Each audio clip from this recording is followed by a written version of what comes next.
pour ce nouveau jour, Seigneur, qui se lève.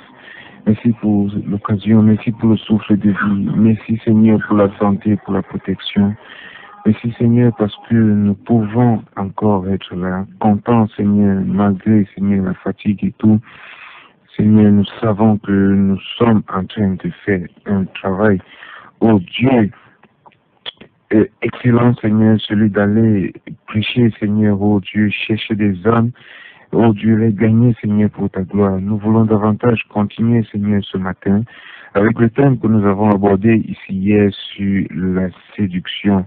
Papa, nous savons qu'il y a plusieurs personnes qui sont liées, Seigneur, oh Dieu, par l'évangile des faux prophètes, par, Seigneur, la séduction, Seigneur, qui est enseignée dans ces différentes églises. Nous croyons que, Seigneur, oh Dieu, par ce nouveau thème que nous avons entamé, certainement, il y a plusieurs autres qui seront libérés. D'ailleurs, il est écrit, vous connaîtrez la vérité, et elle vous rendra libre.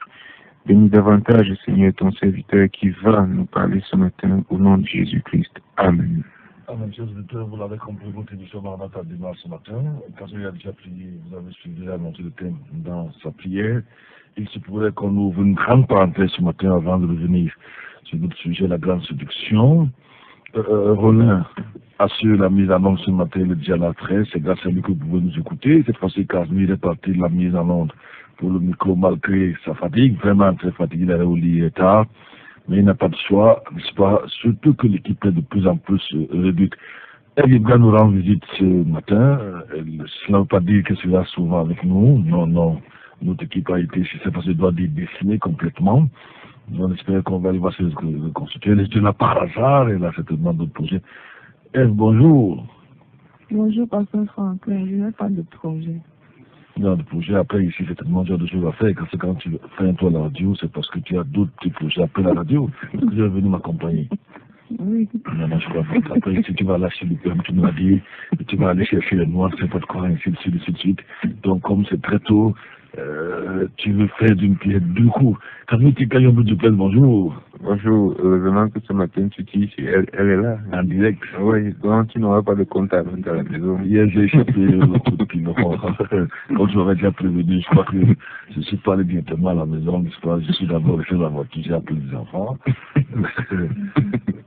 Mais sinon, c'est une fierté, c'est une joie de vous servir, de vous servir. 665 40 42, bonjour à ceux qui nous font signe et qui vont nous faire signe tout à l'heure. J'ai eu quelques bonjours. Bonjour à Théa, bonjour à Théo, bonjour à ma Dorothée, bonjour à Alphonse qui nous écoute souvent du côté de Macaque, ceux qui nous écoutent à Conan, un peu partout. Quand tu veux saluer deux ou trois personnes, ça pourrait te servir ce matin. J'ai vu le frère Théo, le frère Théa. Bonjour à maman Antoinette, je pense à elle ce matin, j'espère qu'elle est à l'écoute. Un bonjour à son nom un peu compliqué, hein, celui de Haïti. Il y a un nom un peu compliqué à prononcer. Oui, c'est vrai, je peux le prononcer. Peut-être je vais le relire tout à l'heure là, on lui dit bonjour. N'est-ce pas, et tous ceux qui nous écoutent en dehors du Cameroun, bonjour à vous. Camille, je ne sais pas si je savais tous ceux qui m'ont dit bonjour. Bonjour à Julie. Faites-nous signer. Si je vous ai salué, ça vous m'avez salué, sachez que c'est parce que je n'ai pas le nom. En général, je préfère saluer ceux qui m'ont salué. En bouton aussi 165 42, 699 94 153. Est-ce que tu veux saluer quelqu'un? Bon, je salue les enfants que j'ai laissés en train de se réveiller tout doucement. Vous écoutez souvent l'émission? Oui, j'écoute. Il y en a qui écoutent. Je leur dis bonjour. Je dis bonjour à maman Irène, elle a l'écoute, à maman Antoinette, maman Dorothée, ma bien-aimée sœur Yvette, et puis tous les auditeurs et auditrices de Maranatha. Qui sont nombreux, hein, mais qui ne se manifestent pas toujours. Je vois beaucoup de nouveaux numéros là. Il y a Isaac qui nous a fait signe. Il y a beaucoup de numéros inconnus. Bonjour à vous. J'ai eu, pendant que nous venions à la radio tout à l'heure, Papa Djembo nous fait signe. Je me suis dit sur la Camille, on ne peut pas être indifférent à ce cri, ce SOS lancé par nos frères d'Algérie. Nous avons eu des réactions hier, nous avons eu des vidéos, la situation des chrétiens persécutés en Algérie. L'Algérie est pourquoi parmi, je n'ai pas, mais je peux fouiller avant la fin, parmi les pays en Afrique où les chrétiens sont beaucoup persécutés, il doit être le 4e ou le 5e. Le Nigeria vient en 12e position. Le pays dans l'Afrique où les chrétiens sont en danger. N'est-ce pas, on peut les tuer à chaque instant sur les 50 pays. Une fois de plus, malgré le malédiction à vie aux détracteurs, nous ne sommes pas d'accord avec ce qui se passe au Cameroun. Le Cameroun n'est pas parmi les 50 pays dans le monde où les chrétiens sont en danger. Le Nigeria est 12e, le Cameroun n'est pas classé là-dedans. Alors c'est quand même encourageant. Vous avez l'Érythrée, vous avez l'Algérie, vous avez ce qui est bizarre, c'est que le Nigeria passe avant un pays comme l'Égypte en matière de persécution des chrétiens. Alors ceux qui se disent de Dieu là-bas. J'ai lu beaucoup d'articles de ce pasteur Franklin. Oui. Comme je ressens à nous, c'était l'info chrétienne. Vraiment, souvent, c'est les bergers en général qui le font. Quand ils sont à la recherche, je ne sais pas si cette persécution est tellement orientée vers leur foi, mais c'est beaucoup plus pour leurs intérêts matériels. Quand ils cherchent de nouvelles chapelles pour leurs troupeaux. Donc, ils envahissent ces villages chrétiens et ils s'emparent de leurs champs, ils les chassent parce qu'ils veulent nourrir leurs troupeaux. Souvent, évidemment, ce n'est que les chrétiens qui choisissent dans ce cas-là. Ils brûlent les églises, ils tuent. C'est terrible ce qui se passe. Nous devons vraiment beaucoup prier pour cette église persécutée. Nous sommes bien ici chez nous. Nous servons Dieu en paix, sans souci, mais il y a des gens qui souffrent. Et j'ai aussi vu sur la persécution des chrétiens en Asie, notamment en Irak et en Syrie.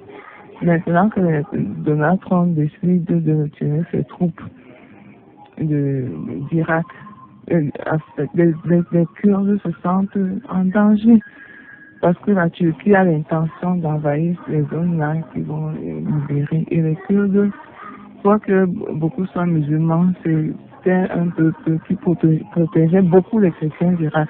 Parce qu'ils étaient 130 000 avant que l'État islamique ne vienne faire ce que nous tous savons.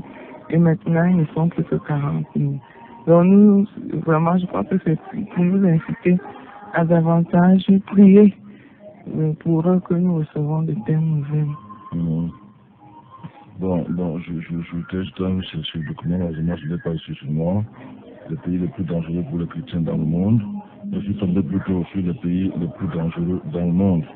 Jusque-là, malgré la guerre au Cameroun, nous sommes peut-être après la 40e, la 50e, nous avons les 20 pays. Parce que les 20 pays considérés comme plus dangereux dans le monde, vous avez le Brésil, l'Afrique du Sud, le Nigeria, il est en 3e position. Dangereux pour les chrétiens. Non, pour les chrétiens, dangereux pour votre vie. Oui, les pays violents. Les pays violents. Les pays violents. Tout à l'heure, je parlais de pays dangereux pour les chrétiens. Je cherchais les statistiques. Je dis que en Afrique, le Nigeria, parmi les pays les plus dangereux, doit être 4e ou 5e. Mais je parlais dans le monde. Et là, c'est les statistiques du propre prophète. Et là, je suis tombé plutôt sur les 20 pays considérés comme les plus dangereux du monde. Vous avez le Brésil, vous avez l'Afrique du Sud, vous avez le Nigeria, 3e position, l'Argentine, l'Inde, le Pérou, le Kenya, l'Ukraine, la Turquie, la Colombie, le Mexique, l'Europe, une 12e position, l'Égypte, les Philippines, l'Italie, les États-Unis. Évidemment, les Noirs sont tués là-bas tout le temps. Vous avez l'Indonésie, la Grèce, le Koweït, la Thaïlande. Ça, c'est le magazine Forbes, les 20 pays les plus dangereux. C'est pas pour vous qui viennent. Mais c'est pas de ça que nous voulons parler. Nous parlons de la persécution des chrétiens. Nous voulons avoir une pensée et je permettrai spécialement ce matin aux gens, vous faire comme Théa, non surtout Théo, je veux dire d'autres qui vont être touchés par cela, d'appeler, de lever la voix. C'est un cri d'alarme, c'est SOS de nos frères en Algérie qui passent pas de moments difficiles. On va d'abord écouter ce pasteur et tenez votre regard dans les pays en dehors du Cameroun, quand on parle des évangéliques, quand on parle des protestants dans d'autres pays en général, on parle de ceux qu'on appelle ici de façon privative, église dite de l'oreille. Quand vous allez en Centrafrique, ce n'est pas le nom, aux États-Unis, quand on dit les évangéliques, c'est ceux qu'on appelle ici de façon privative. On va écouter ce pasteur algérien qui lance SOS. Chers amis, frères et sœurs, bonsoir. Je suis le président de l'église protestante d'Algérie et je suis aussi le pasteur senior de l'église du plein évangile de Kizouzou. je viens au travers de cette vidéo vous faire part de nos soucis, des problèmes que nous vivons actuellement. Je veux vous informer que jusqu'à aujourd'hui, il y a 11 communautés qui ont été scellées par les autorités algériennes, par le biais des services de sécurité. Et nous sommes soucieux de la situation parce que nous ne savons pas où ça va aller et quelle est l'intention de nos autorités. Je veux juste vous faire part de notre situation et vous demander de prier parce que la situation est grave. Faites passer ce message et que le Seigneur vous bénisse. Merci. Je vais t'adresser, aujourd'hui, les chrétiens constituent environ, en fait, je crois, moins de 1% de la population algérienne. Qu'est-ce que ça te fait déjà d'écouter? Peut-être, bref, comment on dit ça? Rentrer un peu dans l'histoire pour dire rapidement que l'Afrique du Nord a reçu l'évangile à l'époque romaine autour du 1er siècle. N'est-ce pas? Environ 6 siècles avant l'islam. L'islam arrive en Afrique du Nord autour des années 642, 640, n'est-ce pas, partant de l'Arabie, des pays arabiques de l'autre côté. Et avant cela, vous allez, si vous lisez l'histoire de l'Église, certains apôtres, on parle notamment, je crois, de Marc, et d'autres, même l'unique Éthiopien qui a ramené l'évangile en Éthiopie, c'était au 1er siècle, vous l'appelez dans le livre des Actes. Il y avait beaucoup de chrétiens en Égypte. Et je vous dis en passant que toute personne en Afrique, je sais que c'est pas, on va dire au clair, qui a la peau blanche ou claire, n'est pas d'origine africaine au départ. L'Afrique, le afro, même ça signifie noir. Alors, au 7e siècle, les Arabes-musulmans vont tuer, ou si vous voulez, exterminer, il n'y a pas de mot. Toute la population noire est davantage chrétienne. C'est pour ça qu'aujourd'hui, vous voyez des gens qui ont une peau différente au niveau du nord. Et vous savez, comme la religion islamique enseigne qu'on peut avoir 4 ou 5 femmes, si chaque femme vous donne 4 enfants, ça fait 16. C'est ainsi qu'ils sont multipliés. Autour des années 640, 642, les Noirs d'Égypte les ont reçus en pensant que c'était des frères qui pourraient plutôt les aider à contrecarrer certaines personnes de notre religion qui venaient de l'Europe, qui voulaient s'imposer à eux parce qu'on les traitait d'hérétiques. Alors malheureusement pour eux, ils vont... Les Noirs d'Égypte en passant, c'est les Coptes. C'est les Coptes, oui. C'est les Coptes, peut-être qu'on en parlera. Ils sont aussi en train d'être exterminés. Ils étaient des millions aujourd'hui, ils n'atteignent pas 100 000 à ma connaissance. Ils étaient des millions. Et la majorité des Coptes ont fui. Ils sont chrétiens. Ils ont fui aujourd'hui aux États-Unis. La plupart même, je crois que l'un des hommes d'affaires africains doit être Copte. Il est dans les télécommunications. Donc ils ont fini par fuir. Aujourd'hui, vous voyez quelques rares églises dans ce pays de l'Afrique du Nord qui sont musulmans à au moins 95%. Donc voilà une petite poignée en Algérie qui aujourd'hui est en train d'être fermée, sont en train d'être exécutées, sont parfois tués. Alors qu'au départ, il y avait surtout le christianisme dans ces zones. C'est vrai que au départ, ils n'étaient pas très nombreux, mais rappelez-vous que c'était 6 siècles environ avant l'islam. Voilà un peu ce que le monde est devenu. Il y a de l'autre côté aussi la Libye. Il y a même un Libyen dans la Bible, vous ne savez peut-être pas, qui a porté la croix Jésus-Christ. C'était un noir qu'on appelait Simon de Cyrène, sortait de la Syrianique, n'est-ce pas? Ses enfants étaient diacres à l'église, c'est dans le livre des Actes. Et la Syrianique se trouve en Libye. En Libye, qui s'appelait dans la Bible Pout. D'ailleurs, n'est-ce pas? Je proposerai ce matin à certains frères, certains auditeurs qui peuvent bien élever la voix appelée pour présenter nos frères algériens, les mains du Seigneur. Et même en Libye, là, les Noirs aussi sont en train d'être exterminés. Et puis j'ai lu vraiment une version tronquée de l'histoire qui dit que la population libyenne est essentiellement blanche. Les Noirs qui y sont établis sont en fait d'anciens esclaves qu'on a amenés là-bas. Alors que c'est faux. Les habitants d'origine de la Libye sont en fait les Noirs. Et c'est vrai que beaucoup ont été islamisés par la Il faudrait dire ce que les gens savent, parce que la traite des Noirs a commencé surtout par le monde arabo-musulman. Elle a été plus dure, plus sévère envers les Noirs que la traite. On ne parle que la traite des Noirs du côté de l'Occident. Vous savez, en fait, vous allez voir aujourd'hui du côté de l'Arabie, de certains pays comme le Yémen, vous trouvez les Noirs. En fait, les Arabes venaient les prendre en Afrique, ils les castraient C'est pour ça que vous allez voir peu de noirs dans ces zones pour les empêcher, n'est-ce pas, de se multiplier. Elle a été la plus rude, elle a duré environ 1400 ans.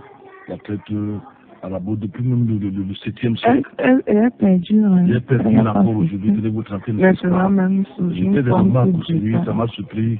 Quelqu'un m'a fait ci, c'était dans un restaurant, le pasteur avec qui j'étais, il m'a dit, tu vois les gens qui marchent comme ci, qui font comme ci, en fait, ce sont les esclaves. Mais ce n'est pas officiel. Les gens qui font ce qu'ils font, nous le savons aussi. Il y a des esclaves qui servent ici. Au nord, à l'extrême nord Cameroun, c'est la même chose au Tchad, il y a des esclaves dans les maisons. Même ici à Yaoundé, si vous allez bien fouiller, il y a des esclaves noirs dans les maisons des Arabes. Vous le savez. Je ne raconte pas les histoires. Aujourd'hui, les Noirs et surtout, vous êtes la dernière fois que les Asiatiques sont en général les plus racistes. Les plus racistes. Entre parenthèses, j'attendais l'élément, mais je n'ai pas eu. Si on peut me l'envoyer aujourd'hui, nous avons parlé de Mamadi ici, quand il a parlé de la séduction. Dans nos recherches, dans nos informations que nous avons reçues, cette religion-là, c'est plus les étrangers qui dominent les Camerounais. Il y a un autre Béninois, côté, je crois, de Mana, qui aussi fait la même chose que Mamadi. Dans cette équipe, c'est une parenthèse. Alors, aujourd'hui, le monde arabo-musulman continue à Mauritanie, à les esclaves. Regardez, peut-être si je trouve un élément, je vais vous le faire écouter. Les esclaves étaient vendus en Libye à, je crois, 200 ou 300 $, ça fait environ 150 000, quand les esclaves, les immigrants. Donc, vous pourrez appeler tout à l'heure, pendant que vous écoutez ces cris d'alarme, nous allons encore suivre cet autre élément de ce jeune Algérien qui appelle, je ne sais pas quel prophète, ou qui peut. Il demande compris pour l'Algérie, le grave. On repart encore de l'autre côté. Bonjour, prophète Joël, c'est Saïd. Moi, je suis un Algérien.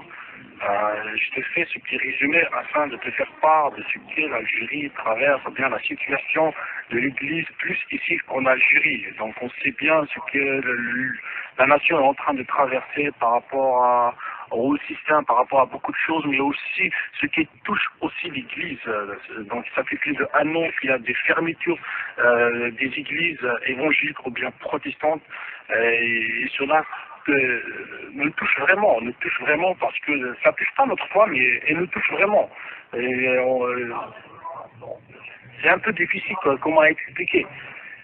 Mais voilà, donc ici on se mobilise tous ensemble, on n'a pas cessé de faire nos cultes malgré qu'ils nous ont fermé nos locaux, plus de 12 ou 13 églises qui se sont fermées, mais voilà, donc ici on se mobilise tous ensemble, on n'a pas cessé de faire nos cultes malgré qu'ils nous ont fermé nos locaux, plus de 12 ou 13 églises qui se sont fermées au Mestre-Cilé, et on n'a pas accès à ces locaux, mais quand même on continue malgré tout cela, des frères et sœurs qui sont debout dans le soleil, dans la pluie, on annonce la parole, on fait des petits moyens comme ça, des couvertures comme des tentes et tout cela, mais voilà, on ne s'est pas lâché, donc soutenez-nous vraiment dans la prière, priez pour l'Algérie, priez de ce que les chrétiens traversent ici en Algérie sur ces intimidations. Il y a même des gens de confession chrétienne qu'on a mis devant les tribunaux à cause de certaines choses comme ça qui sont liées à la foi, et priez pour nous et merci prophète. Que Dieu vous bénisse et merci à vous tous. Ce qui nous marque là, ils prient sur la pluie, sur le soleil, sur les arbres, pendant que leurs églises sont fermées. Ils ne se sont pas découragés. Ils ne sont pas découragés, n'est-ce pas, ils tiennent bon, ça me touche beaucoup. Aujourd'hui, c'est vrai qu'il y a des individus qui enseignent qu'on ne doit pas avoir les bâtiments, peut-être que ça les arrangerait dans nos églises, dans les églises, mais c'est quand même touchant de voir qu'ils persévèrent. Nous avons risqué, nous savons faux. Ils ont dit que leur foi n'est pas affectée, mais je crois que le moral parfois peut être touché, c'est tout à fait normal quand même. Mais quant à leur foi, rester intacte.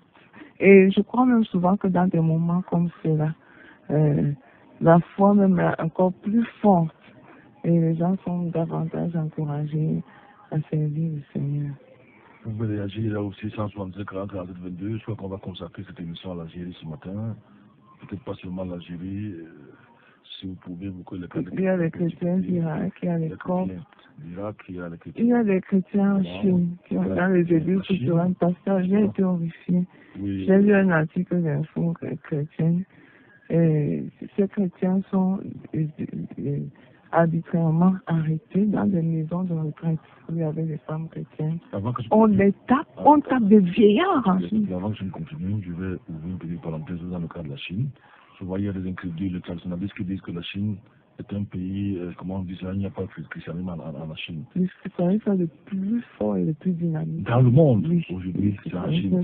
Et ici, si le Seigneur t'a décidé de l'an 2035, la Chine aura le plus grand nombre de chrétiens dans le monde. Donc, malgré les théories, je veux dire ça à ces incrédules qui souvent se moquent sur nous, se disent que le pays est un pays qui est développé sans la foi chrétienne. Ils prennent comme exemple la Chine. Alors, je dis malheureusement pour leur malheur, non, la Chine aujourd'hui compte au moins 200 millions de chrétiens. Malheureusement, on les tue. C'est ce que je peux comprendre. On les tue. Leurs organes sont prélevés. Leurs organes sont prélevés. On prélève leurs organes pour faire des greffes d'organes. Il y a des riches chinois qui sont mal. J'étais vraiment horrifiée. Leurs organes et puis les organes d'autres prisonniers, les prisonniers d'opinion et d'autres malfaiteurs. Voilà. On prend et on a commencé à sensibiliser parce que en Occident, c'est quelque chose, c'est un fait qui n'était pas très connu.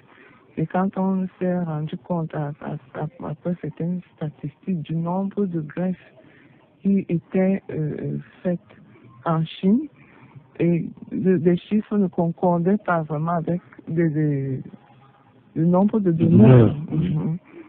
Donc on s'est rendu compte qu'il y avait quelque chose qui se passait. Pas bien jusqu'à ce que ce scandale éclate. Bon, je ne sais pas. Est-ce que des mesures seront prises? À votre téléphone, il y a Joseph de Simalène qui nous appelle. Allô, bonjour. Bonjour, c'est Joseph de Simalène. Bonjour, j'ai déjà annoncé Joseph de Simalène. Bonjour. Merci. Je sais qu'on a des visions, on a un regard différent par rapport à cette situation, parce que vous avez relevé tout cela tout à l'heure, en disant qu'il y a ceux qui n'aiment pas vraiment les églises confessionnelles. Non, je n'ai pas dit confessionnel, ce n'est pas ce que j'ai dit. Alors, les églises maison. Non, j'ai dit qu'il y a des gens qui disent qu'on ne doit pas construire les bâtiments, on doit seulement aller, peut-être qu'ils seront satisfaits de voir que les frères en Algérie plus sous les arbres maintenant parce qu'on a fermé leurs églises. Il y a des gens qui pensent comme ça, que Dieu n'est qu'avec vous quand vous êtes dans une chambre ou bien dans une maison. Donc si vous construisez une salle, Dieu ne sera pas là. Oui, en tout cas, moi, je me conforte dans cette situation. Non, je n'ai pas ça le thème, Joseph. Si c'est pour ça que vous voulez parler actuellement, je ne sais pas ça mon thème. On veut des prières. Je voudrais dire juste que l'église aujourd'hui... Écoutez, Joseph. Non, c'est là où je vous coupe souvent. J'ai un thème que j'ai annoncé, s'il vous plaît, restez dans le thème. On appelle ça hors sujet. J'ai évoqué déjà en passant. Si vous voulez qu'on va en parler... Je peux parler de l'habillement. C'est juste ça. La prochaine fois, alors. Parfois, je ne comprends pas les chrétiens, ceux qui disent que nous sommes ici, nous nous soucions. Ça nous demande de pleurer avec ceux qui pleurent. Ça veut dire que ce qu'on dit des femmes en Algérie dans le monde, ça ne nous dit rien. Ça ne veut rien lui dire. Bon, parfois, je ne comprends pas. Et c'est des vieux chrétiens, des gens qui sont des chrétiens. Enfin, je suppose que ce sont des chrétiens, je suppose. Alors, tu disais, on parlait de ces... Ça ne choque même pas, Camille. On dit on coupe les organes des frères en Chine, les ablations pour faire les greffes. Et le monde entier horrifié fait les alentours. Ils devraient être horrifiés même par cela. À moins que souvent les gens comme ça pensent que si vous priez dans un bâtiment, vous n'êtes pas leur frère en Christ, n'est-ce pas? Si vous donnez les dîmes, vous n'êtes pas leur frère en Christ. Bon, là, c'est une autre chose. Mais je pense que nous devions plutôt être horrifiés avec ces mondains, ces choses. On tape les vieillards chrétiens, on arrache leur Bible, on les déchire.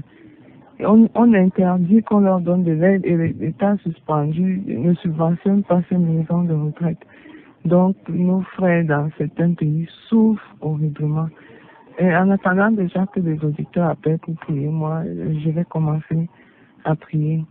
Seigneur Jésus, ce matin, Papa, nous voulons te présenter ton peuple, tes enfants, Seigneur, qui souffrent dans des pays où la foi chrétienne est interdite, où être chrétien est un crime, où être chrétien est quelque chose de réprimé par les autorités. Nous pensons d'abord à ces frères en Algérie qui ont lancé un appel à l'aide, qui ont besoin de prière.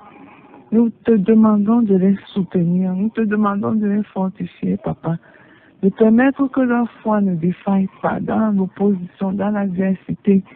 Seigneur, donne-leur de demeurer fermes jusqu'au bout, quelles que soient les tribulations, quelles que soient les épreuves par lesquelles ils passent, Seigneur.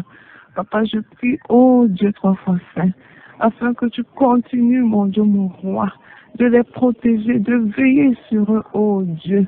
Donne-leur, Seigneur, d'accepter ou du moins de souffrir, Seigneur, cette persécution avec courage, oh mon Dieu, mon roi. Papa, je prie, oh Père Céleste, Seigneur, afin que tu leur donnes de te demeurer fidèle jusqu'à la mort, de te rester fidèle jusqu'au bout, de ne pas te renier, de ne pas abandonner la foi. Seigneur, tu connais leurs besoins, tu connais leurs craintes, tu connais leurs peurs, tu connais leurs doutes, oh mon Dieu, mon roi. Papa, je prie afin que tu les rassures par ton Esprit Saint, le consolateur, qu'il soit vraiment leur consolateur dans des moments aussi difficiles.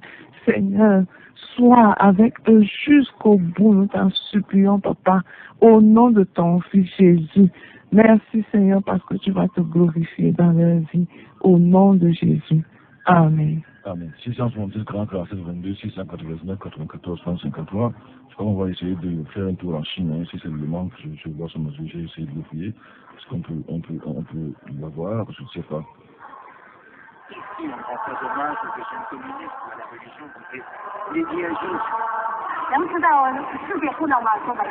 Seul l'amour de Dieu peut nous satisfaire, dit cette paroissienne. C'est pourquoi je me suis converti au protestantisme il y a 10 ans. Officiellement, la Chine est un pays athée, mais ici, les choses changent rapidement. Avec la croissance économique effrénée dans le pays, plusieurs trouvent maintenant leur réconfort dans la religion. Et la foi chrétienne semble avoir un accès tout particulier auprès des Chinois, surtout dans le sud du pays. Cette église qui compte les sièges offrira 4 messes aujourd'hui. Une scène qui va se produire dans les 2 milieux saints de la région. En fait, depuis la mort de Mao, qui avait tenté d'éliminer les religions, le christianisme ne cesse de croître ici. On compte en ce moment 60 millions de chrétiens en Chine. Ce nombre devrait atteindre 250 millions d'ici 15 ans, selon l'étude de Stan Yang, un professeur de l'université Purdue aux États-Unis. C'est étonnant. Bon, je ne sais pas quand l'élément a été réalisé. Vous savez, souvent, les frères le font en cachette. D'ici 15 ans, la Chine sera autour de... Mais parce que les vraies églises, ce sont des églises souterraines, des églises cachées. En général, l'église officielle, c'est l'église qui l'autorité lui dicte impose une certaine ligne de conduite. Elles ne doivent pas évangéliser. L'église officielle ne doit pas évangéliser. Or, avec les églises souterraines, l'évangélisation est vraiment dynamique. Et les églises souterraines, vraiment, quand ils parlent de 60 millions, moi je suis étonnée. Non, je crois que il dit d'ici 15 ans, ils seront autour de 250. Il faut d'abord voir à quel moment cet élément a été tourné, n'est-ce pas? Je l'ai trouvé par hasard comme ça, n'est-ce pas? En fait, ils disent d'ici 2035, la Chine aura environ 250 à 300 millions de chrétiens. C'est là le plus grand pays chrétien du monde. Alors, je ne sais pas qu'est-ce que l'élément a été tourné. Moi, ce que je voulais souligner, c'est que malgré la persécution, n'est-ce pas, la foi chrétienne grandit. Et c'est la même chose. Peut-être que pour là, c'est déporté en Iran. Je ne sais pas si vous pouvez trouver l'élément, mais c'est la même chose qui se passe dans le monde entier. Plus on persécute les chrétiens, surtout ceux qu'on appelle les évangéliques, on les appelle les petits. Quand on parle protestants, c'est pas comme ici au Cameroun, où les gens sont dans le communisme, c'est ceux qui sont nés de nouveau bel et bien, n'est-ce pas, et qui croient que Jésus est leur Seigneur, sauveur, qui sont baptisés dans l'eau. En général, c'est eux qu'on appelle dans le monde entier les évangéliques. Et c'est les femmes qui ont vraiment porté beaucoup ce message. Quand on lit l'histoire de l'Église, des églises chrétiennes, des bonnes églises en Chine, c'était comme, parce que tu as parlé de l'Iran, et donc j'ai pensé à cela. Le Seigneur est beaucoup passé, il a beaucoup utilisé les femmes pour la croissance de ces églises. Les hommes ne tentent pas. Par exemple, on connaît le système communiste qui exigeait beaucoup des hommes, donc les femmes ont vraiment développer le christianisme, des femmes et des enfants dans cette On va partir en Algérie, mais pas cette fois-ci dans le pays lui-même. Ce cri d'alarme de quelques évangéliques français, ils appellent Macron au secours pour leur frère algérien. Macron va-t-il entendre? Vous savez, aujourd'hui dans le monde, quand le Ouïghour, le groupe le plus tué dans le monde aujourd'hui, le plus persécuté, dans le monde aujourd'hui, c'est bel et bien les chrétiens. Vous savez, le monde entier nous vient par leur secours. Lorsque les Ouïghours sont touchés en Birmanie, les gens parlent du génocide, les gens interviennent, l'ONU intervient rapidement. Vous avez entendu parler de la Séléka, des anti-Balaka, ici en Centrafrique. En fait, le monde entier veut rapidement ce qu'on a parlé d'une guerre contre les musulmans. Au Kosovo, en Albanie, on sait ce qui s'est passé. On a créé carrément. On a carrément créé un État au pôle de l'Europe pour eux. Aujourd'hui, en France, il est interdit d'évoquer un seul mot contre l'islam. Vous avez tout de suite traité d'islamophobe, n'est-ce pas? Mais je vous dis qu'aucune religion, appelons ça comme ça, n'est autant traitée, tuée dans le monde que les chrétiens. Et aujourd'hui, on célèbre le nouvel an chinois, des fêtes. On a donné, la dernière fois, je crois, c'était une journée internationale. Et c'était pourquoi, je crois, soit aux bouddhistes et tout. Mais en fait, aux chrétiens, rien du tout. Dans le calendrier de l'Union européenne, calendrier de fêtes qui ont été, on n'a même pas mis. C'est pas que nous sommes contre Noël, même cette fête de Noël. Elle n'est pas mise. Mais il y a des fêtes chinoises, des fêtes bouddhistes. On gagne réussite. En Angleterre, de plus en plus, n'est-ce pas, l'islam gagne du terrain pendant que les chrétiens, il est interdit de parler de Jésus. Moi, je recevais une dame de l'Italie. Il est carrément interdit en Italie de vous que le nom de Jésus lors d'une prédication. On vous arrête, on peut être bastonné, ainsi de suite, ainsi de suite. On dit bonjour. Bonjour, Pasteur Franklin. Allons-y rapidement. Oui. Je voulais joindre ma prière avec celle de maman et pour les chrétiens qui sont persécutés à travers le monde. En particulier ce matin en Algérie. En particulier. Oui, parce que dans Romains chapitre 12, verset 15, dit ceci, priez avec ceux qui faut pleurer, avec ceux qui pleurent et réjouissez, ou avec ceux qui se réjouissent. Oui. Donc je vais donc prier, je vais joindre ma prière. Éternel mon Dieu, Papa, je te bénis et te rends grâce. Je te présente en particulier l'Algérie, mon Dieu, mon roi Seigneur. Toi, tu connais leur situation. Toi, tu connais la situation des chrétiens dans le monde qui sont persécutés en ton nom, mon Dieu, mon roi. Papa, je te prie parce que c'est toi qui as la solution à tous les problèmes, mon Dieu, mon roi Seigneur. Que tu aies compassion, que tu aies pitié de tous tes enfants, mon Dieu, mon roi, qui sont persécutés dans le monde entier, mon Dieu, mon roi Seigneur. Seigneur, que toi, tu leur apportes le réconfort. Le réconfort dont ils ont besoin à demeurer dans ta parole, à continuer à te suivre, mon Dieu, mon roi Seigneur. Que tu les apaises, mon Dieu, mon roi Seigneur, dans leur pardon, mon Dieu, mon roi Seigneur. Prie pour eux, aie compassion, mon Dieu, mon roi Seigneur. Sois béni, sois adoré. Merci Seigneur, parce que toi, tu vas donner la solution, mon Dieu, mon roi Seigneur. Tu vas leur donner encore de l'espoir dont ils ont besoin. Sois béni, sois adoré au nom de Jésus. Amen. Amen. Nous savons que c'est vrai que d'autres chrétiens français sont allés crier vers Macron lui-même impie, n'est-ce pas? Je ne sais pas ce qu'il pourra faire. Il peut faire ces gens-là. C'est en dehors de Donald Trump aujourd'hui qui soutient, parce qu'on a recommencé à organiser aux États-Unis, qui soutient ouvertement la foi chrétienne. Tous ces autres présidents du monde aujourd'hui n'ont que faire. Au contraire, personne n'est venu secourir les chrétiens en Irak, n'est-ce pas, qui ont été décimés, comment on dit, décimés. L'État islamique. Personne n'est venu au secours des chrétiens en Syrie. Personne ne vient au secours des chrétiens, les Coptes qui sont, aujourd'hui, il y a à peine 100 000 Noirs Coptes, n'est-ce pas, ils étaient des millions. C'est même les États-Unis qui leur accordent surtout l'asile politique, n'est-ce pas. Personne ne vient au secours des chrétiens en Érythrée qui sont tués là-bas tous les jours. Personne ne vient à leur secours véritablement au Nigeria où ils sont tués. Même dernièrement, quand on a commencé à fermer les églises ici, personne n'est venu à leur secours, n'est-ce pas? En fait, aujourd'hui, les vrais chrétiens doivent savoir qu'ils sont dans la situation de leur Amen.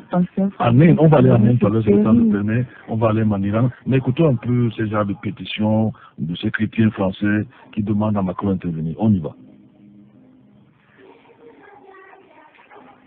Monsieur le Président de la République, nous avons appris la nouvelle incompréhensible de la fermeture de la plus grande église protestante évangélique d'Algérie, située dans la ville de Tizi Ouzou. Et pendant que le message passe, les chrétiens sont battus. On les arrête. Fermées de force se démultiplient en Algérie. Les chrétiens sont menacés au quotidien.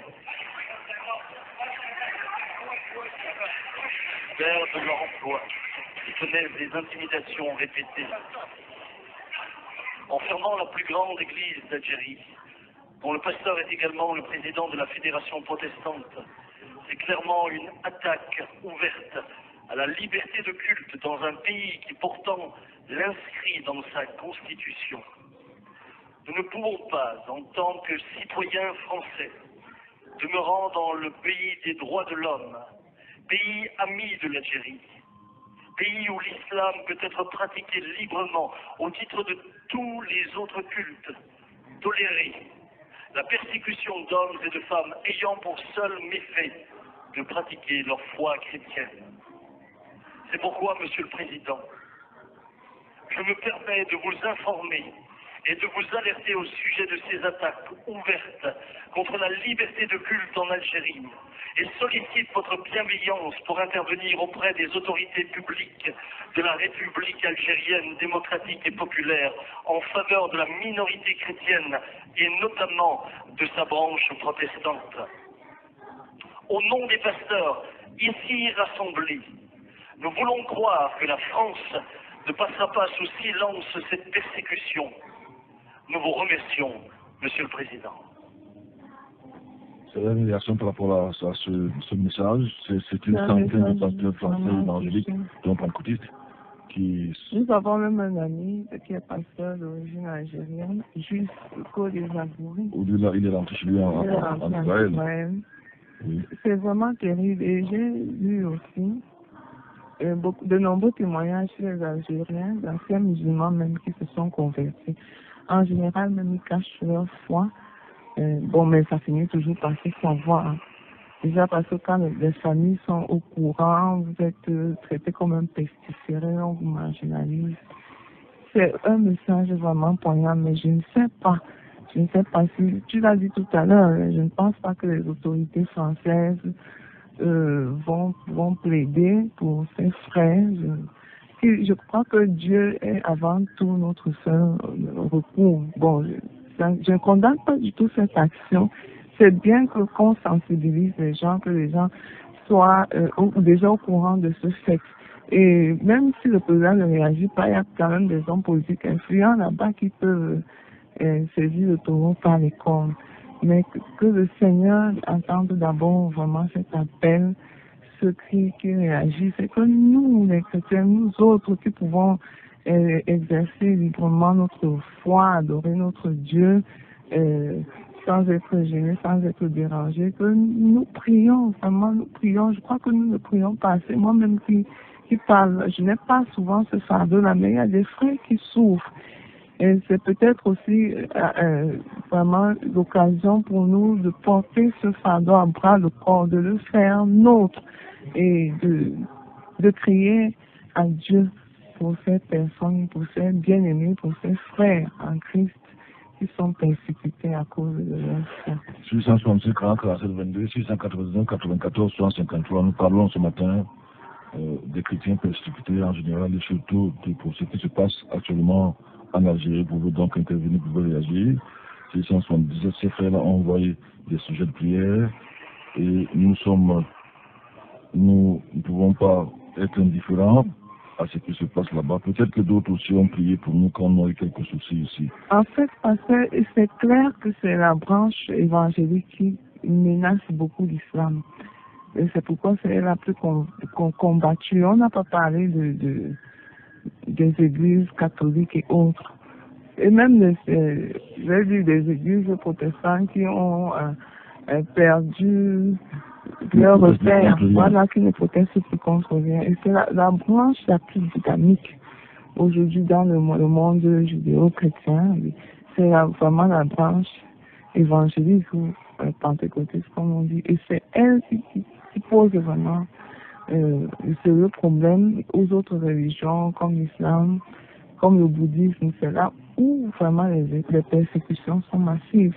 Il parlait des chrétiens qui perdent leur emploi. Même au Pakistan, les chrétiens n'ont que des emplois de subalternes.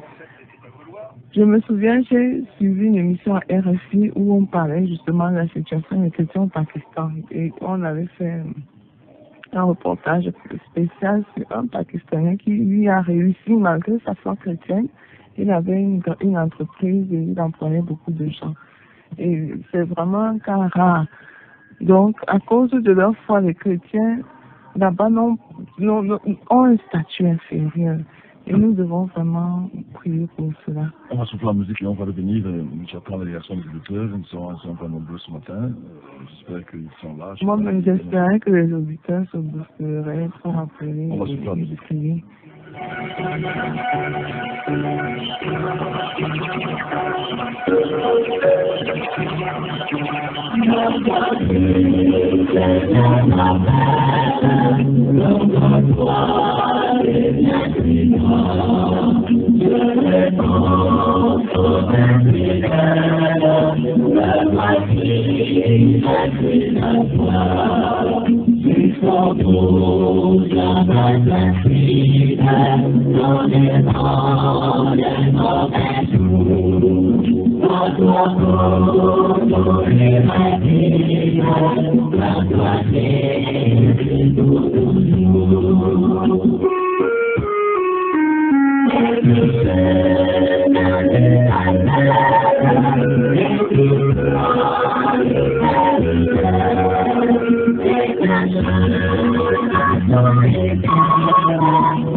Bonjour. Et comment tu t'appelles? Oui. Je voudrais faire ma prière à la vôtre. Ok. Je vais faire l'Algérie. Oui. Et te bénissant Dieu de notre prière. Pour ce que tu t'es manifesté à l'époque de nos contemporains. Quand tu étais persécuté, Seigneur, tu t'es glorifié. Nous voulons également, Seigneur, invoquer ton nom ici, afin que tu puisses le faire pour le peuple d'Algérie, qui te recherche et qui veut demeurer en toi. Amen donc notre Père, notre Dieu.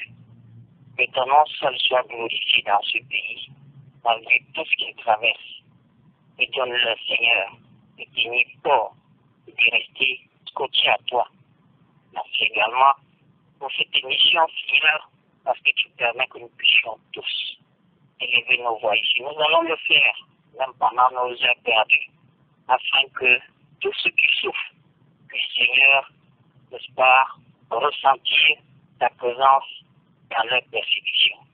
Merci pour ce que tu acceptes nos prières, au-delà même de ce que nous t'avons demandé au nom de Jésus-Christ. Amen. Amen. Merci beaucoup. Merci, frère. 667 47 22. Je crois que tout à l'heure, cette émission va aller sur les réseaux sociaux et je suis sûr que certains pourront l'écouter. Ces chrétiens algériens, ça va très vite avec les réseaux sociaux. Ils seront contents. Théa va donner le titre, n'est-ce pas, prière ou souvenir, Église d'Algérie. Ça va permettre à plusieurs dans le monde, dans quelques minutes, de la voir. Que Dieu nous aide et ait pitié de nos frères chrétiens en Algérie et dans le reste du monde. Nous prions qu'il les fortifie, les rassure et sur leurs larmes afin qu'ils ne perdent pas la foi malgré la persécution. Au nom de Jésus-Christ, c'est Hérode qui nous envoie ce message au 699 94 60 53. C'est le message. Macron aurait rapidement réagi si on lui avait informé que les homosexuels étaient persécutés. Ça, c'est Vincent de Paul, c'est vrai. On avait dit qu'un Français, un seul Français qui s'appellera Tangana. C'est depuis quand les Français appellent Tangana est persécuté au Cameroun, il devait réagir. Non, j'avais dit, oui, je suis un Français, mais le frère insiste sur... Justement, je dis, si on avait dit un homosexuel qui s'appellera Tangana, ou Yves qui est dans la société française, est presque au Cameroun, il serait venu certainement rapidement menacé. Si on avait dit que les Africains ont un Africain à 5 à 8 enfants, il devait intervenir rapidement pour dire que les enfants, on doit arrêter d'accoucher. Si on avait dit qu'un Africain a épousé, on va au téléphone, une femme de 100 ans, il aurait certainement été content. Allô, bonjour, pas Raphaël. Bonjour, pasteur. Oui. À travers Maranatha, je joins cette petite pour vos frères algériens. Oui. Parce que ce n'est pas tous les pasteurs qui sont comme vous, je vous encourage. Merci beaucoup. Continuez. Merci beaucoup. Merci, pas Raphaël. Au 667 47 22, Israël. Par tous les homosexuels qui dans le monde, Macron est là pour parler des droits de l'homme. Mais les chrétiens sont tués sans leur dire absolument rien. Je crois que ça c'était le bonjour de Julie, c'était au début de l'émission. On va aller sur le forum, je ne sais pas s'il y a des réactions là-bas. Il y a Jeanne qui nous envoie son bonjour. Et je reviens ici. Bonjour à toute la famille Maranatha. Nicodème, bonjour surtout, excellent réveil matinal à tous. Bonjour, soyez tous bénis. Elvis, bonjour à vous tous bien-aimés en studio. Soyez abondamment bénis au nom de Jésus-Christ. Bonjour spécial à Maë. Bonjour à tous les auditeurs de Maranatha. Bonjour à tous. Ça c'est Elvis de Mindon. Bonjour à tous et bonne émission à vous en studio. Amos Martin nous envoie un bonjour, il est très loin d'ici. Bonjour à vous les frères. Bonjour à vous également. 665 47 22 699 94 63, un message qui arrive au 699 94 63, il est de bonjour à vous. La persécution et la souffrance ont toujours été quotidien le quotidien, je crois, des chrétiens. L'histoire de l'église primitive dans le livre des Actes ainsi que le récit de la vie de Jésus dans les évangiles nous ont fait part que les chrétiens d'Algérie ne se découragent pas, qu'ils persévèrent malgré tout. Et avec eux, Didier Castor, c'est vrai ce qu'il dit, mais Dieu a toujours promis la punition à ceux qui persécutent les chrétiens. Dieu, j'ai souvent été surpris de voir que Dieu dit qu'à cause de la rébellion d'Israël, c'est lui qui a envoyé Nebuchadnezzar à les punir. Mais seulement il va dire à Nebuchadnezzar, tu les as punis sans avoir pitié. Tu as ouvert le ventre des femmes enceintes. Tu as dépassé les bornes. Je vais donc te punir que ce que tu as fait. Et nous voyons que toutes les nations qui sont attaquées à Israël dans l'histoire du monde n'existent presque plus aujourd'hui. Depuis Aman, n'est-ce pas, on est la Gagite, de l'île d'Esther, n'est-ce pas, il a disparu carrément. Avec toute sa famille. Nous connaissons l'Égypte pharaonique. Est-ce pour cela il y a des gens qui osent dire que c'est parce qu'on a maltraité l'Égypte, mais c'est faux, que l'Afrique souffre aujourd'hui? Mais je crois que c'est faux parce que nous connaissons qu'à plus d'un niveau, l'Afrique a plutôt. Sans l'Afrique, il n'y a pas de Bible, n'est-ce pas? Il faut le dire à haute voix et avec fierté. Si vous enlevez l'Afrique de la Bible n'est plus la Bible. C'est vrai ou c'est faux, c'est rêve? C'est vrai. Sans l'Afrique, la Bible n'est plus la Bible. Alors, il ne faut pas... Le Seigneur a même promis de rétablir son alliance avec l'Égypte. Et je crois qu'il y a beaucoup de chrétiens en Égypte. Jésus s'est réfugié en Égypte, n'est-ce pas, quand il devait tuer par à l'Afrique, c'est l'Afrique, quand il devait être tué par ses frères. Bref, c'est pour dire que les gens ne croient pas que les Africains ou l'Afrique est inférieure, ou quoi que ce soit. Non. Lorsque vous persécutez les chrétiens, tôt ou tard, si vous lisez l'histoire de l'Église, que ce frère-là évoque, il y a des empereurs qui ont pourri vivant, n'est-ce pas, parce qu'ils ont persécuté les chrétiens, à un moment Dieu a dit stop. Tout royaume, tout gouvernement qui veut mettre l'homme sur la terre, qui ne s'attaque pas aux chrétiens, les chrétiens. J'ai été en Ouganda, ça c'est un exemple que je connais assez bien. J'ai été dans la réunion, il y a des ministres ougandais, c'est pas comme ici, on s'en fout de nous.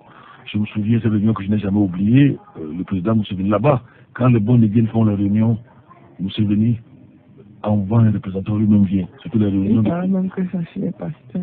Sa fille est pasteur, de normalement, je vais dire que pasteur, sa fille, bon, j'ai hésité, les pasteurs et moi, ça ne donne pas toujours. Peut-être la prochaine fois, je vais aller là-bas. Et ce qui m'a surtout dérangé, c'est pas le fait que sa fille soit pasteur, pentecôtiste, mais c'est que là-bas, il y a trop de surveillance. Une église où on vous fouille quand vous entrez, il y a des colonels là-bas, il y a des ministres. Je me suis senti à l'aise d'aller dans ce genre d'église, on devait m'identifier. Je suis à l'aise quand je vais à une église, j'ai un truc comme au marché. Je le sors comme je suis entraîné. Aller là-bas me fait identifier, parce que la fille, même souvent sa femme, Janet Museveni, elle aussi, dit-on, c'est la vérité, elle est dans cette église, la bonne église. Et là-bas, Museveni subventionne les églises pentecôtistes par quartier. Parce qu'il a pris la leçon de ce qu'Idi Amin Dada faisait. Je ne vous raconte pas les histoires. Je connais bien l'Ouganda, après le Cameroun. Il y a un pays que je maîtrise, c'est l'Ouganda, après le Cameroun. Alors, Idi Amin Dada... Attends les subventions dans notre pays. Pardon? Je dis attends les subventions. Non, c'est une religion traditionnelle, quand on dit reconnue, n'est-ce pas? On peut payer des milliards pour que ça aille de l'autre côté en Arabie Saoudite, n'est-ce pas, au pèlerinage. On donne ça au système religieux catholique. Au-delà, ils sont subventionnés. D'abord, des religions, à la limite même. C'est comme une religion du temps. Du temps, c'est ce que c'est sur le point de dire. Mais les autres qui n'ont pas de valeur. Et je vais vous dire une chose, c'est une parenthèse que j'ouvre, et j'assume, comme on l'a souvent dit. Dans le grand dialogue national, on a oublié, à mon avis, les gens qui ont été acteurs d'une certaine manière dans ce qu'il y a à savoir les églises dites de l'ouvert des zones anglophones. Elles étaient impliquées plus que tous les autres qui connaissent vraiment leur prophétie. Je n'ai pas vu qu'on les ait convoqués. Ils n'ont jamais appelé, ce que moi je vous parle là, le peuple au calme. Elles n'ont jamais, leurs leaders n'ont jamais annoncé ou demandé que les gens, au contraire, ont encouragé.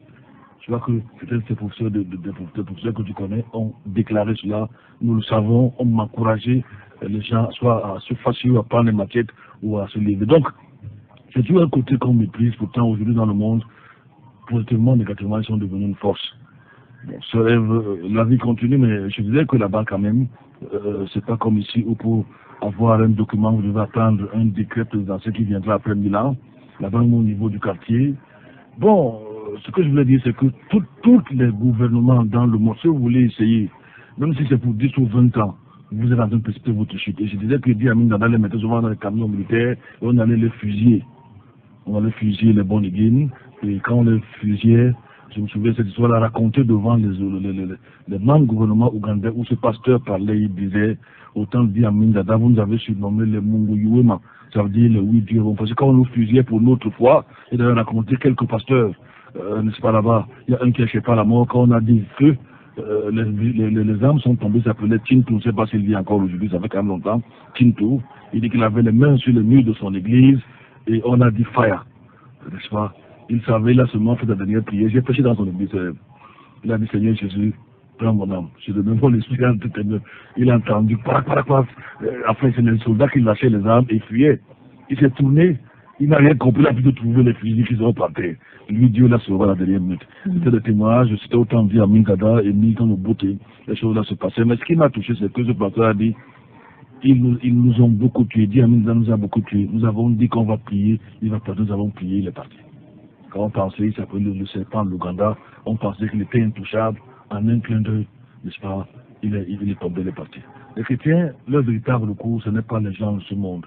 C'est pas les Macron qui sont les homosexuels, qui sont parfois les antichrists. Je ne veux même pas la descendre dans les rues. Non, c'est même les chrétiens ne se révoltent pas. Non. Les chrétiens n'insultent pas les autorités. Il faut que devant Dieu, quand vous voulez prier contre quelqu'un, peut-être qu'il vous dérange, que vous soyez innocent. Examinez votre cœur.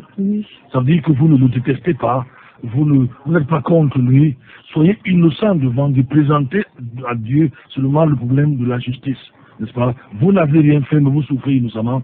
Le Dieu du ciel nous va. Il a dit à moi la vengeance, à moi la rétribution. Or, aujourd'hui au Cameroun, les pasteurs que je suis de ces églises-là, sur les antennes de RDN, insultent les autorités, menacent, envoient la mort. Ce genre de prière ne va jamais. Au contraire. Si moi je me mets la main à prier contre les autorités, Dieu va m'écouter. Parce que je n'ai rien dans mon cœur, ni d'amertume, ni de jalousie, ni de tribu, ni de colère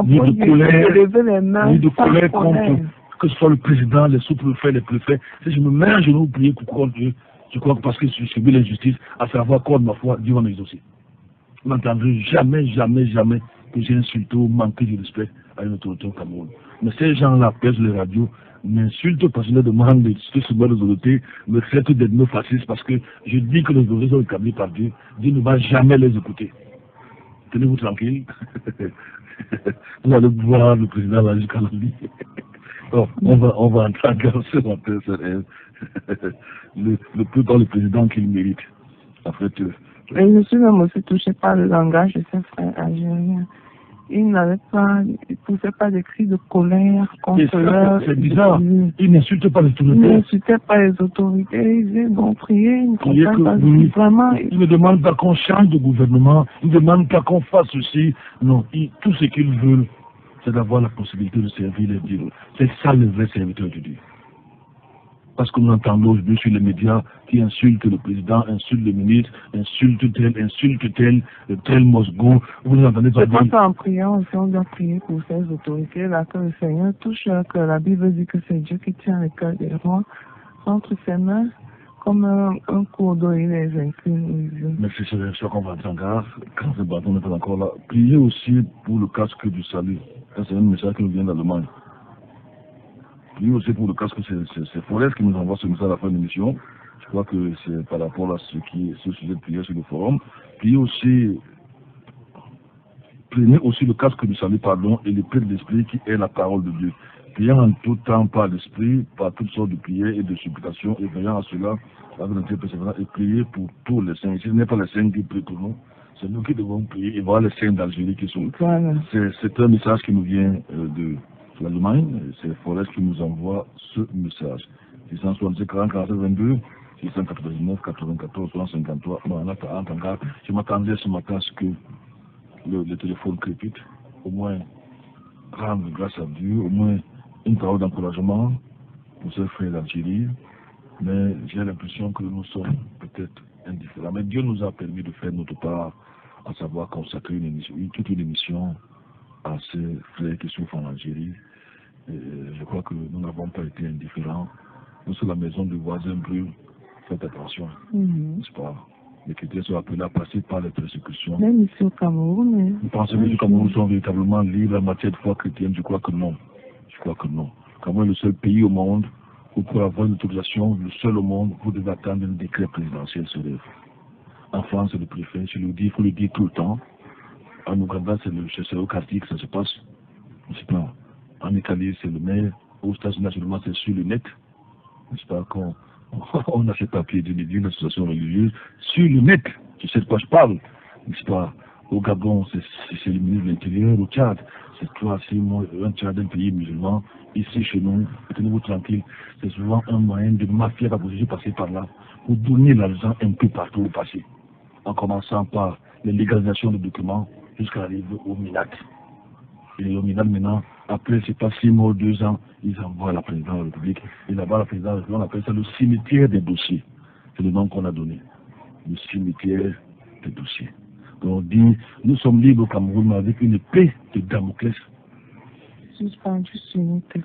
Mais en attendant langage ce matin, la présentation, j'étais francophone. Quand quelqu'un me donne tes contacts, je sais pas, c'est toi le trésorier, les choses ne n'ont pas beaucoup évolué, mais on fait avec. tu es content rapidement, Casimir, te lever de ton profond sommeil. Tu as profité ce matin parce que j'ai beaucoup parlé, la sœur va parler, et toi tu allais dormir. Casimir, tu es content, Casimir. Tu es content. Tu ne l'as pas suivi, tu es réveillé. Tu as envie de téléphone. 675, 58. Tu en parles bien, Casimir, tu veux même ta voix n'est pas la première. 675, 58, 21, 38, 694, 61, 52, 67. Merci d'être passé ici par hasard. Quand le baryton fait son entrée, tes contacts se rêvent. Moi aussi, je suis bien contente d'avoir été là ce matin. Je réponds 650. Tu peux venir régulièrement. Quand tu serais content. Avec l'aide de Dieu, je serai. Il y a quintaine de venir. Ça donne tes contacts. 650, 20, 09, 53. 650, 20, 09, 53. À demain, s'il plaît à Dieu.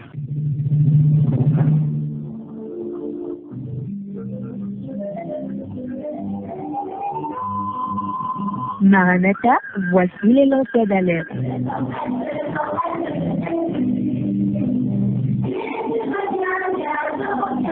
Avec vous, dès le point du jour, crions. Maranatha, Jésus revient.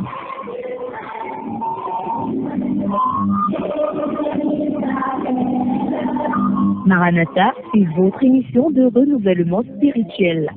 Maranatha, c'est votre programme d'information et de rafraîchissement. Maranatha, c'est un moment d'avertissement solennel. Vous cherchez l'essentiel, la réponse à vos questions, une meilleure direction? Appelez-le 677 40 47 22 ou le 694 61 52 67. Ne ratez pas Maranatha, votre rendez-vous quotidien de 5h à 6h sur la NB1 93.8.